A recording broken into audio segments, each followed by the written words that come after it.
Hey, Kinfolk. This is day 4 of my countdown to my birthday, the 42 lessons that I have learned or am trying to learn and implement in my life thus far. And today's lesson may be controversial. I don't know, but it's my truth. Today's lesson is break from your blessings. Break from your blessings. I can remember growing up when I was younger, I spent just as much time with my grandmother, traveling with her, being at her house as I did with my own mother. My mama knew how to take a break. That's probably why we so close now, because she knew how to take a break. And now I have been blessed with 2 children of my own. At the time of this recording, they are 12 and 5. I literally just left my 5-year old's kindergarten graduation. Yay. When we were leaving, her teacher said, "Oh, you want to take her with you?" No. No, I don't. She can stay. Summer starts next week and she will be with me. She can stay with you today. It's fine. Take a break from your blessings. It does not make you a bad parent, a bad employee. We work these jobs. Most of us have at least 2 days off a week when we have a typical job or what have you. Take a break from your blessings. I was in New Jersey. I lived in New Jersey for a short while.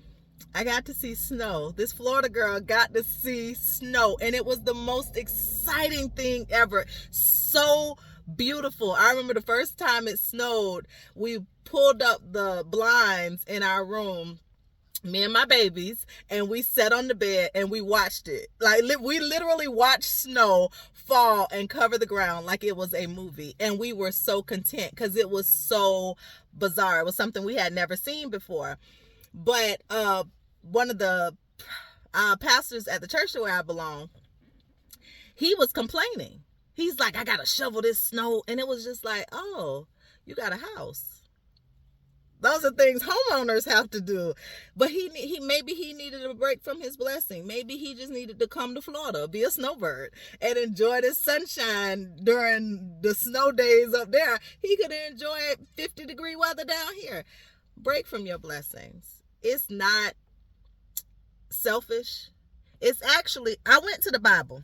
I actually wrote this particular lesson Mother's Day of 2025. I do not, if anybody knows me, I do not celebrate Hallmark holidays. Rarely will anybody ever hear me say Happy 4th or Happy Mother's Day or Happy Father's Day.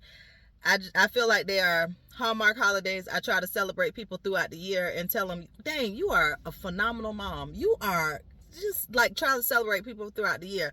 So I don't really celebrate Hallmark holidays. But this particular year, my little sister, she graduated from college. Congratulations, Elizabeth. And I went to Atlanta to celebrate with her. Just so happened it was Mother's Day weekend. It hit me because I went to church. And I was like, dang, this is like the best Mother's Day weekend because somebody else had my kids. I needed a break. Like, I don't even feel bad about saying that because that's my truth. I came back. I took 2 days. And in those 2 days, I was able to do what I wanted to do. It was a blessing. It was a blessing. I was able to do what I wanted to do. And when I say that, I don't wild out or nothing like that. It was simple. Me and my children have different tastes. I adhere to a vegetarian diet. My daughter is my 12-year-old is a complete carnivore, and my 5-year-old only eats macaroni and cheese and yummy hot dogs right now. Anyway, so I was able to go to vegan restaurants.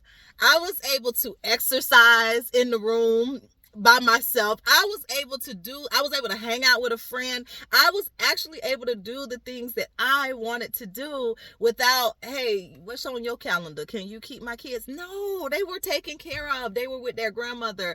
And I was so relaxed. I was so chill. My flight was delayed coming back to Tampa.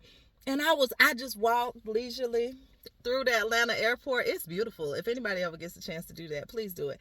They have exhibits if you just walk through the terminals instead of taking the people mover.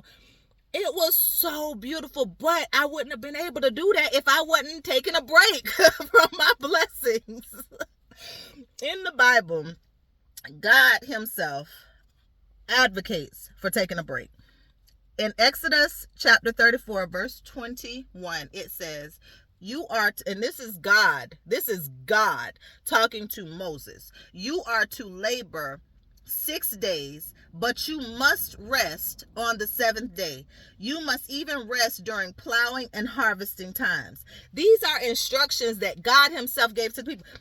In the 10 Commandments, it says, this is Exodus chapter 20, verse 8.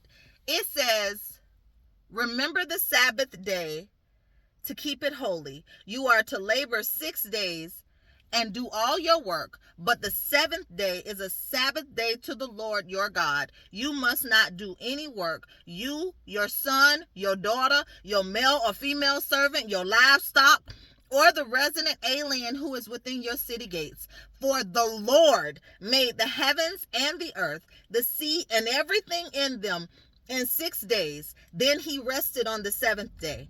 Therefore, the Lord blessed the Sabbath day and declared it holy. God himself rested on the seventh day. Listen, we need breaks. We need to rest. Go lay down somewhere. That's the lesson that, I guess my grandma even tried to tell me that early on, because I can remember her saying that. Go lay down somewhere.